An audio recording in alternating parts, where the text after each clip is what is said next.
एक बार फिर भाग 7। पिछले भाग में आपने पढ़ा कि प्रिया शेखर को कहती है कि अगर वो सचमुच उसे प्यार करता है तो उसे छोड़ दे, नहीं तो वह जान दे देगी। वो चुपचाप चला जाता है। उसे कविता से पता चलता है कि वो अमेरिका चला गया है। अब आगे उसने शेखर को फ़ोन मिलाया पर उसने नहीं उठाया। वो गहरी सोच में डूब गई। उसका एक्सीडेंट हुआ था, इसकी वजह मैं ही हूँ। न मैं उस दिन उससे झगड़ा करती, न वो परेशान होता। मैंने भी कह दिया कि मैं खुद को कुछ कर लूँगी। मैं क्या इतनी कमज़ोर हूँ? उसे तो मैं और तरीके से भी रोक सकती थी।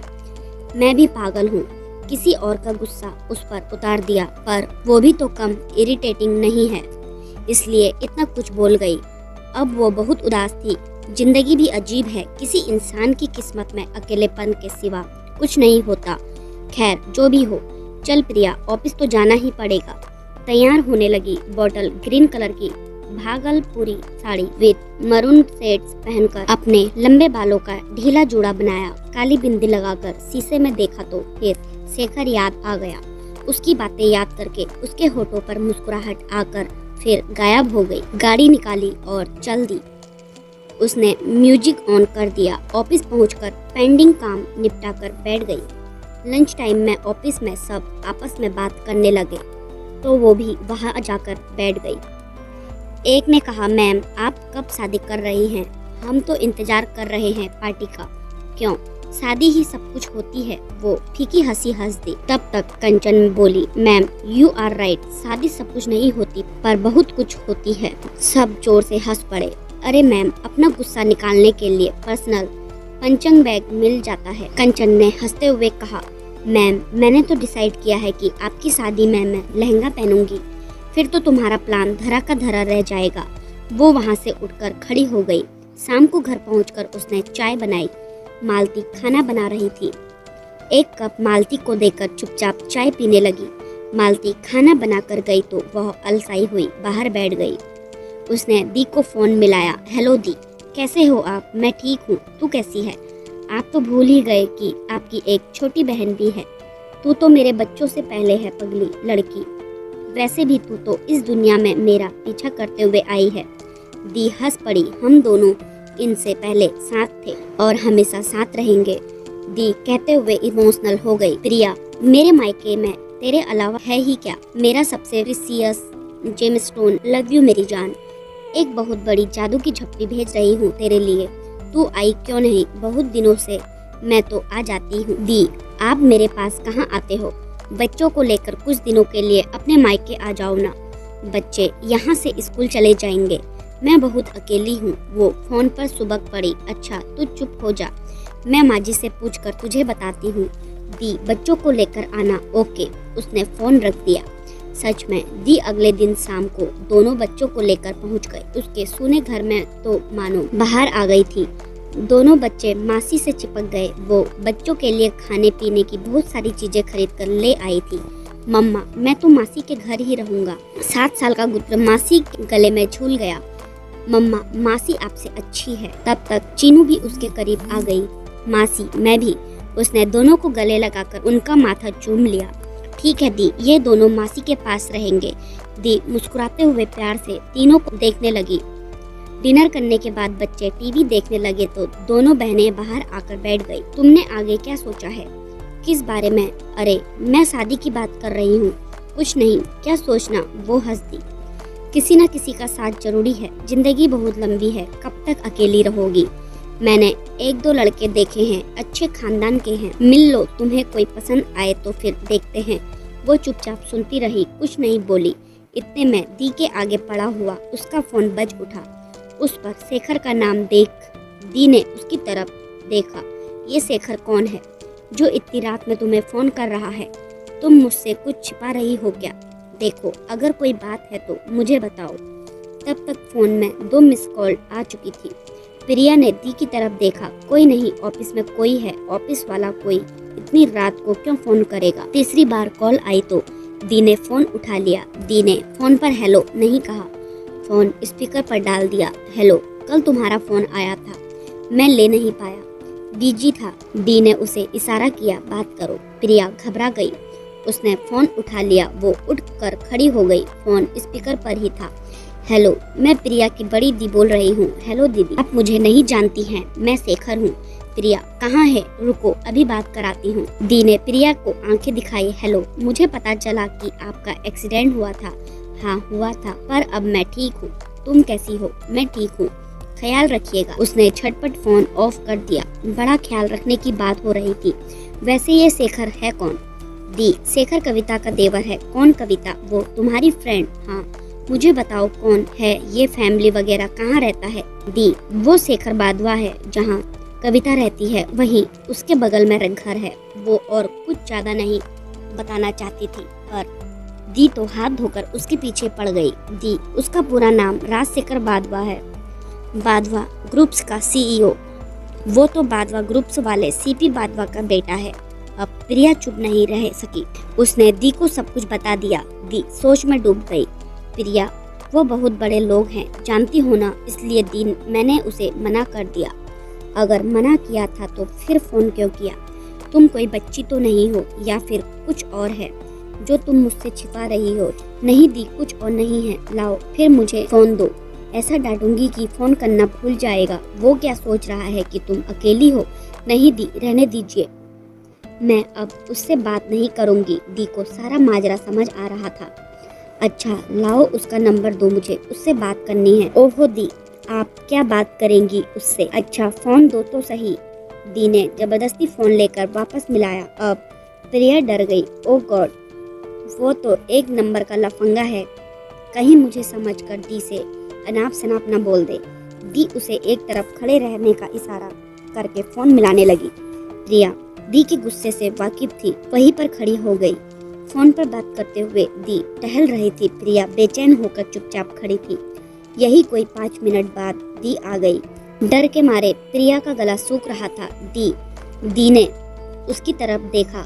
मैंने उसे अपने घर बुलाया है, नेक्स्ट मंथ जब वापस आएगा तब। पर दी, आपने क्यों?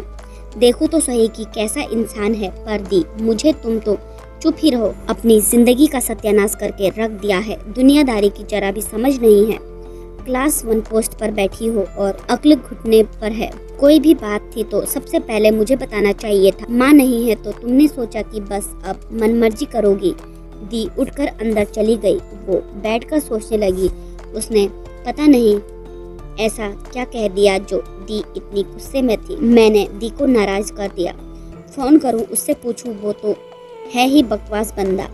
नहीं, फोन किया तो फिर से ज्यादा ही परेशान करने लगेगा।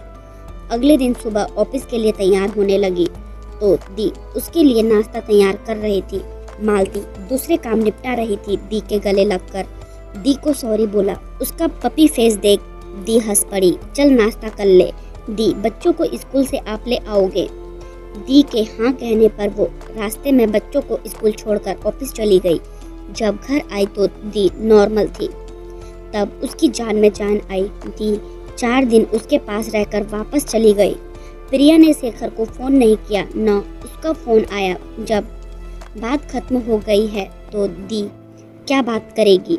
एक दिन दी का फोन आया, प्रिया सैटरडे शाम को यहाँ आ जाओ, संडे को मेरे पास रुकोगी। संडे को मैंने शेखर को बुलाया है, पर दी मैं आकर क्या करूँगी? जैसा मैंने कहा है वैसा ही करना। बेचारी प्रिया डरते हुए सैटरडे शाम को पहुँच गई। डिनर के बाद दी ने उससे कहा, कल दिन में शेखर आ रहा है। पर दी, पर कुछ नहीं, तुम पहले ही अपने लिए बहुत अच्छा कर चुकी हो, अब भगवान के लिए चुप रहना। संडे को दी ने उसे सुबह ऑर्डर दे दिया, अच्छे से तैयार हो जाओ। वो तुनक गई, तैयार क्या होना, जैसी हूँ वैसी ही ठीक हूँ, जैसा मैं कह रही हूँ वैसे ही करो। दी ने बहुत तैयारियां कर रखी थी। प्रिया देख रही थी, उसे आश्चर्य हो रहा था। ऐसा लग रहा था कि जैसे उसका रिश्ता पक्का होने वाला है। ये दी भी न बड़ी अजीब है, उस बेकार आदमी के लिए खुद भी इतना तैयार हो रही है और मुझे भी तैयार होने को कह रही है। तैयार होकर दी बेहद खूबसूरत लग रही थी। कांजीवरम की ग्रीन और रेड गोल्ड जरी बॉर्डर की साड़ी उन पर बहुत खिल रही थी। दी, आप बहुत सुंदर लग रही हैं। दी, आप ये ग्रीन साड़ी मुझे पहनने देती। ये क्या, मुझे पीली साड़ी पहना? दी, हाय, प्रिया कितनी खूबसूरत लग रही है। दी ने उसकी बलैया ले ली। इतने में बाहर 2 गाड़ियां आकर रुकी। जो लोग अंदर आए उसमें शेखर, उसके मम्मी पापा, दादी, कविता और उसकी फैमिली थे। दी और जीजाजी ने आगे बढ़कर उनका वेलकम किया। प्रिया के पैरों तले जमीन खिसक गई। इतने सारे लोग। दी ने आंख से इशारा किया कि सब बड़ों के पैर छुओ। उसे पैर छूते हुए बड़ा ऑकवर्ड फील हो रहा था। मन ही मन दी के ऊपर गुस्सा आ रहा था। शेखर उसे देखकर मुस्कुरा रहा था। उसे गुस्सा आ रहा था पर मजबूर थी। शेखर की दादी ने बड़े प्यार से उसे अपने बगल में बैठा दिया और बड़े प्यार से उसे देखते हुए बोली, बेटा, इस नालायक से शादी करोगी? प्रिया आश्चर्य से सबको देखने लगी। सब हंस रहे थे और प्रिया, उसके चेहरे पर हवाइयाँ उड़ रही थी। लड़का और लड़की को आपस में बात करने दो। शेखर 1 महीने बाद लौटा है।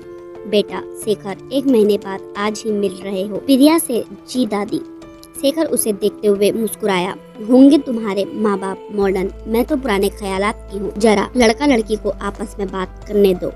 जाओ बेटा, दादी ने प्रिया का हाथ पकड़ते हुए कहा। कविता उठकर प्रिया के पीछे जाने लगी तो दादी ने उसे डांट कर बैठा दिया। वो दोनों बाहर आ गए। प्रिया असमंजस में थी। क्या सोच रही हो? क्या है ये सब? प्रिया उसकी तरफ देखते हुए बोली, जीते जागते सबूत लाया हूँ तुम्हें यकीन दिलाने के लिए कि मैं तुम्हारे साथ जिंदगी बिताना चाहता हूँ। तुम्हें यूज एंड थ्रो वर्ड से बहुत प्यार है ना, बार बार कहती हो ना। इस बात को तुम्हारे दिमाग से निकालने के लिए कई लोग जिंदगी भर साथ रहकर प्यार नहीं करते। कुछ लोग थोड़े से वक्त में पूरी जिंदगी बन जाते हैं। तुमसे तुम्हारी सादगी से इसको हुआ है और यकीन करो पूरी जिंदगी निभाऊंगा। विल यू मैरी मी प्रिया? प्रिया के गाल लाल हो उठे। इस सब में दी भी आपके साथ थी। शुक्र है दीदी तुम्हारे जैसे अमीरी गरीबी तुम्हारी सो कॉल्ड सिंपल लोगों वाली थ्योरी से ऑब्सेस्ड नहीं है। तुमने क्या सोचा? दीदी ने सिर्फ उस दिन तुम्हारे सामने ही बात हुई थी। बंदा भाभी के साथ दीदी घर आके जा चुका था। वो मुस्कुराया। अगर ये सब करना ही था तो आप अमेरिका क्यों गए? मैडम, अमेरिका ही नहीं ब्रिटेन भी गया था। क्यों? योर हाइनेस से कैसे बात करनी है ये सीखने। वो हंसते हुए बोला, अब भी तुम्हें मेरी नीयत पर शक है। चलो अंदर चलते हैं। ज्यादा देर अगर तुम मेरे साथ रही तो कहीं मना ही न कर दो। हाँ किया ही कब? दीदी को बुला लेता हूँ, उनके सामने ना कर दो। वो अंदर जाते हुए बोला। अंदर बेहद खुशी का माहौल था। प्रिया को देखते हुए शेखर की माँ बोली, पहली बार इसने कोई काम ठीक से किया है। बेटा, तुम्हें ये कैसे पसंद आया? ये तो हमें ही इतने सालों से कभी पसंद नहीं आया। उसके पापा हंसते हुए बोले, चलो अभी तो बातचीत फाइनल कर रहे हैं। रोका कब करना है? पंडित जी से डेट निकलवा देंगे। अगर शादी जल्दी हो तो आप लोगों को कोई परेशानी तो नहीं है? नहीं जी, हमें कैसे परेशानी होगी? जीजाजी की माँ ने हाथ जोड़कर कहा। शेखर ने प्रिया की तरफ देखा तो उसने नजरें झुका ली। जब वो लोग गए तो प्रिया दी से पूछने लगी, मुझसे बिना पूछे आपने मेरा रिश्ता इस इंसान के साथ तय कर दिया। क्या कमी है उसमें, बताओ जरा। वो बहुत बदतमीज है। मेरे साथ उसने बहुत अच्छे से बात की। दी ने मुस्कुराते हुए कहा, जानती हो जब मैंने उससे बात की थी तो उसने क्या कहा था? दीदी, मेरा कसूर मेरी अमीरी है और मैं सब कुछ छोड़ भी दूं तो मेरे मम्मी पापा का ख्याल कौन रखेगा? और मैं इतना खुदगर्ज नहीं हूँ। अब बताओ वो लड़का कैसे बुरा हो सकता है? प्रिया, एक बार फिर सच्चा प्यार लौटकर तुम्हारी चौखट पर आया है। उसे मत जाने दो, बाकी तुम्हारी मर्जी। प्रिया दी के गले लग गई। दी, इस बार आपने चुना है तो बस अब मैंने खुद को आपके हवाले कर दिया है। तो ठीक है, फिर मैं रिश्ता पक्का समझूं। दी ने हंसते हुए उसके माथे को चूम लिया। इससे आगे क्या होगा जानने के लिए हमारे चैनल पर बने रहें और हमारे चैनल पर नए हैं तो चैनल को लाइक, शेयर, सब्सक्राइब करना ना भूलें। धन्यवाद।